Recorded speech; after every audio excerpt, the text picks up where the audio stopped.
So something of a response to McKenna and his presentation on the good, the true, and the beautiful.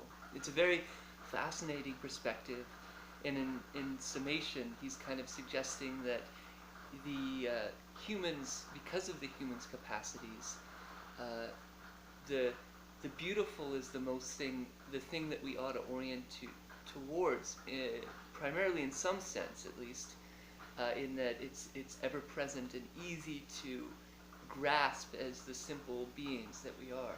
He's not undermining neither God nor the notion that the good and the true are not important. In fact, if you listen to McKenna, for better or worse, and he's a little bit out there for sure, but he really tries to discover the true, and maybe you could argue, but he seems like a generally decent guy too. So. Um, there's been controversy about CIA attachments and stuff, but um, the the deeper thing that really gets me here is that there seems to be in his notion a hierarchy of importance, or foundational importance at least. It's not that the true is not more important. In fact, I would argue that it is. That probably it's the case that the the light of the truth is something more impactful to all sentient beings that are capable of understanding and stepping into that truth. But perhaps though, the way that I look at what he was saying, the foundations are, if you don't have something beautiful, then it's really hard to set up the good and the true. You can look at, for example, the devastation that we're doing with clear cutting, forests and so forth, and it's not very beautiful. Aesthetically, it doesn't charm to the eye, and there needs to be some fixes there that will, through doing so, allow greater goodness to unfold.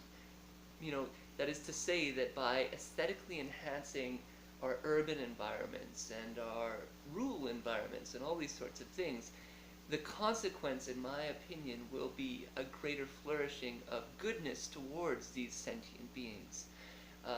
One of the great travesties I think that we're doing is the kinds of factory farming, and it's labor intensive and resource intensive in certain kinds of ways to not do factory farming, but there is kinds of psychic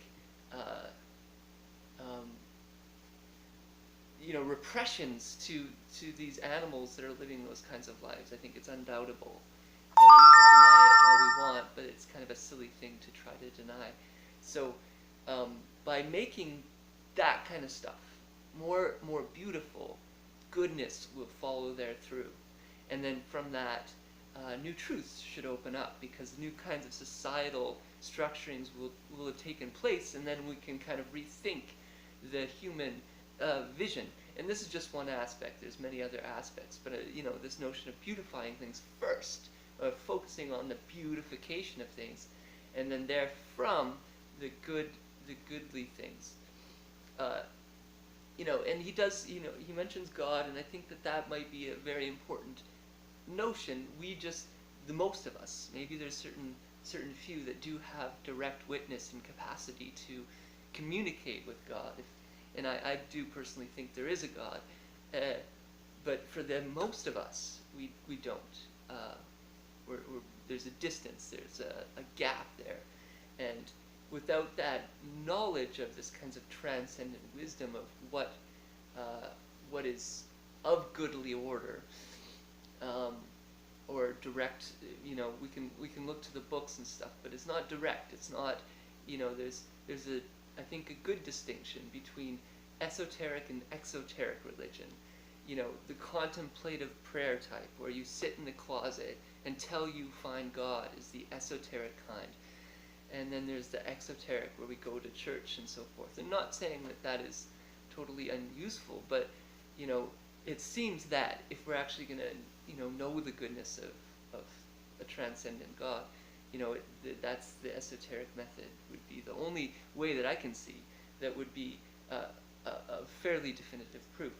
And so, for those people, those saints, or whatever you want to call them, these particular beings would have more of a direct flow with the actions and beings of what is goodly. But again, for most of us, that's not something that's easily attainable, including myself. So, but you know, that's just some thoughts.